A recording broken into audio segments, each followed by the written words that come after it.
What happens when a young lion risks everything to save a dying crocodile, and his own kind turns on him for it?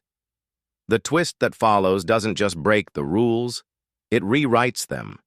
You won't believe what the crocodile does next. You ever have one of those days where you think, I'm finally doing something right, and life just slaps you upside the head with a cactus?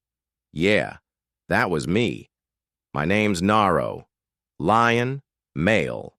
About 2 summers into adulthood, which basically means I was old enough to fight but still young enough to be treated like furniture by the pride. You know, there, but not particularly respected. That morning, the air was thick with dust and expectations. We were supposed to be on patrol, whatever that meant. In reality, the top dogs, top lions, lounged under the acacia trees while I was sent off to scout. Translation: go wander and hope something bad eats you, rookie. And wouldn't you know it, I actually stumbled on something. I was skirting a dry riverbed when I heard it. A strange, wet, choking sound. At first, I thought it was one of those nasty vultures trying to cough up a bone. But no, this was deeper, guttural, desperate. I peeked around a patch of reeds and froze. A young crocodile, maybe my age in reptile years. Flat on his side, thrashing, wheezing, completely wrapped up in a massive python that looked like it had been hitting the gym with no days off. The snake had coiled tight, eyes bulging, muscles flexing, jaws wide open. Now let's be clear. This wasn't my problem. Crocs and lions don't exactly swap birthday cards. In fact, if this had been any other lion, they would have sat back with a snack and watched nature do its thing. But me? I don't know what came over me. Maybe it was the way the croc's eye locked onto mine. There wasn't hatred there. Just pain. A raw, shaking kind of fear that hit me somewhere deep in the ribs. So yeah, I did something colossally stupid. I attacked the snake. You ever try to uncoil a python mid-meal? No? Good. Don't. It's like trying to punch a log that punches back. I lunged, bit, scratched, got tail whipped across the jaw so hard I saw stars in the daylight, but I didn't stop. Every time that snake squeezed tighter, I came back swinging like an overcaffeinated hyena. My paws tore into its side, and finally, it loosened just enough for the croc to slip free. He flopped like a soggy boot onto the mud and just lay there, gasping, bleeding. I backed off, limping, panting, and soaked in snake sweat, don't ask. And then it happened. We stared at each other. No growling, no lunging, no primal showdown, just silence. He blinked. I blinked. For a moment, 2 enemies became, well, I wouldn't say friends, but something else, something new. I turned and limped away. I'd done my good deed, saved a life. Thought maybe I'd get a little respect for once. Wrong. 2 young males from my pride, Sarum and Kavu, had followed me, sneaky little tail sniffers. They saw the whole thing. I heard the snickering before I saw their faces. You kissed a crocodile, Naro? Sarum laughed.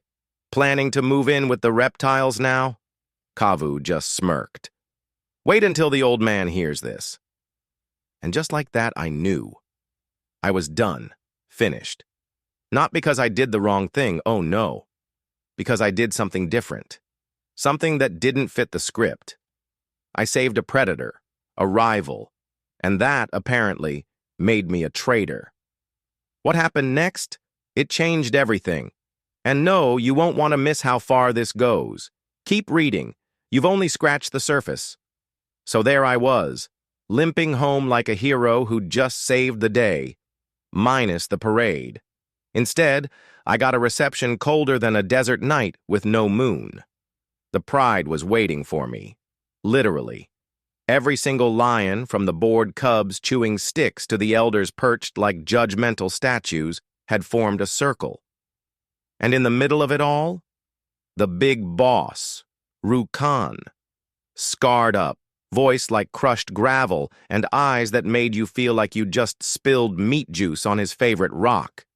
Sarum and Kavu were already there, playing innocent like a pair of toddlers who just accidentally set fire to your car. Naro, Rukan growled, stretching my name out like it offended him. I nodded. Mistake number one. I heard, he said slowly. You helped a crocodile. There was a pause. No one breathed. Then a chuckle, one of those dry, cruel laughs that lets you know this is not going to be a rational conversation. Tell me, he continued, circling me like I was already dinner. What was going through your head? Did you think reptiles make good housemates? Now here's the part where I should have groveled, where I could have lied or blamed it on a heat stroke. But no. I stood there and said, he was dying. I wasn't about to let a python choke the life out of him while I watched. More silence. He stopped pacing. You disobeyed instinct. You sided with the enemy. You shamed this pride. And then, whack. His paw hit my face like a sack of rocks. My legs buckled. My pride, what little I had left, crumbled in front of everyone. Get out, he snapped. You're no lion. You're an embarrassment. No trial. No vote. Just exiled, like yesterday's bones. I didn't even get a chance to say goodbye to my mother, who wouldn't meet my eyes anyway. Honestly, I don't know which stung more, the exile or the silence from the ones I thought might care. I wandered. For 2 days I moved through dust and shadows. No water, no shelter, just the creeping sense that I'd been stupid for thinking good deeds ever mattered out here. By the third morning, I was parked under a thorn bush, licking my bruised paw and wondering if this was how forgotten lions ended up, slowly becoming part of the landscape. That's when I heard the shuffle behind me. Now, I'd been jumped before. Hyenas, wild dogs, even the occasional bat-crazy warthog. So I turned, expecting trouble. What I saw stopped my breath. 3 crocodiles. One of them, smaller, with a scar down the length of his neck, was the same one I'd pulled out of the python's death grip. Behind him stood 2 full-grown beasts, older, meaner, and with jaws wide enough to snap me in half. I backed up a step, maybe 2. The big one tilted his head. You're the lion who saved my son. Well, that was new. He didn't snarl, didn't lunge, just looked at me like I was some kind of riddle. And then he said something I still hear in my head. We don't forget what's real. And they left. Just like that. An hour later, they came back, with food. I didn't know what to say. I'd spent my life thinking crocodiles were mindless, heartless, cold-blooded monsters. And here they were, feeding me. Then came the real shocker. We want you to come with us, the father said. Our home, our old swamp, it's dying. We've been pushed to the edge by scavengers, snakes, drought, and worse. We need someone who sees differently. You already did. I couldn't believe it. The pride that raised me tossed me like scraps. The species I was taught to hate invited me in. And let me be clear, this wasn't a warm, fuzzy movie moment. The young crocs still looked at me like I might bite. The elders were whispering behind my back. But they didn't chase me off. They let me stay. So now I was living in a swamp with reptiles, eating fish, learning their ways, helping their young cross mud flats. Not exactly the king of the savannah, huh? But then again, what's a king worth if he doesn't stand for something? This is the turning point. Everything you've been waiting for, it's coming. You're not going to believe what happens when the tables turn. Stick around. The real fight hasn't even started.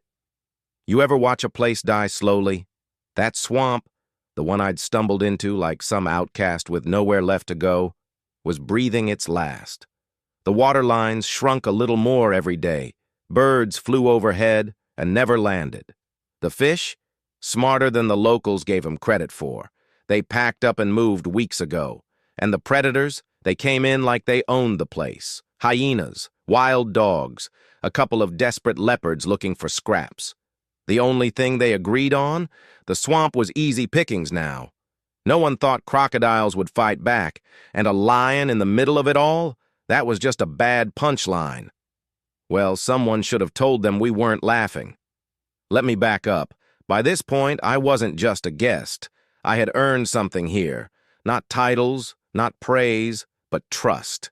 Real trust. You know, the kind you build when you guard a nest from snakes all night without blinking, or when you teach a baby croc how to sneak without stepping on reeds. Don't laugh. It's an art. So, when the warning came, 3 crocs spotted a lion patrol heading toward the swamp. Yeah, I knew who it was. Rukan. Apparently, word got out that I was helping the wrong side. His pride decided it was time to restore order. Translation? They wanted blood, my blood, and maybe a few jaws for souvenirs. I stood on the bank as they approached, Rukan at the front, his mane tangled and his face just as sour as the day he threw me out. Sarum was there too, of course, puffed up like he'd just taken down an elephant with one paw. "Naro!" Rukan called out, loud enough for the frogs to shut up. "You've embarrassed this species long enough. Come out, and maybe we'll make this quick." I didn't move. Behind me? Crocodiles.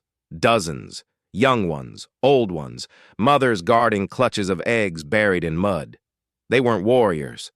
They were survivors. And I? Well, I was both. "I'm not yours to command," I said. And right then, right there, Sarum lunged. Big mistake. He charged across the shallow bank like a show-off on parade. I was ready, but I didn't get to him first. The crocodile did. That crocodile. The young one I pulled from a python's grip. He came up like a missile, jaws wide, eyes locked. He didn't bite. Oh no, that would have been easy. He pinned Sarum to the ground with the force of a charging truck and held him there, just long enough. The message? Crystal clear. We're not weak. And we remember. Rukan snarled, but he knew. If he moved, he'd be next. The rest of the lions hesitated, ears flicking, tails twitching. This wasn't a fight. This was a statement. And suddenly the mighty pride of Rukan turned around, walked away. No roars, no promises of return, just silence. I looked at the young croc, his chest heaving, claws covered in sand, but his eyes calm. He didn't look at me like a hero or a savior. He looked at me like an equal, because we both knew respect isn't given. It's earned, through fire and mud and choosing to stand when no one else will. After that day, everything changed. More animals came, not because they were invited, but because they heard that in a broken, dying swamp, there was a place where you weren't judged by what you looked like or what you used to be, only by what you did when it mattered. We didn't build a kingdom. We built something better, a home. So yeah, I saved a crocodile from a python. But what he did next? He saved a lot more than me. He saved the idea that this world doesn't belong to the strongest. It belongs to those brave enough to rewrite the rules.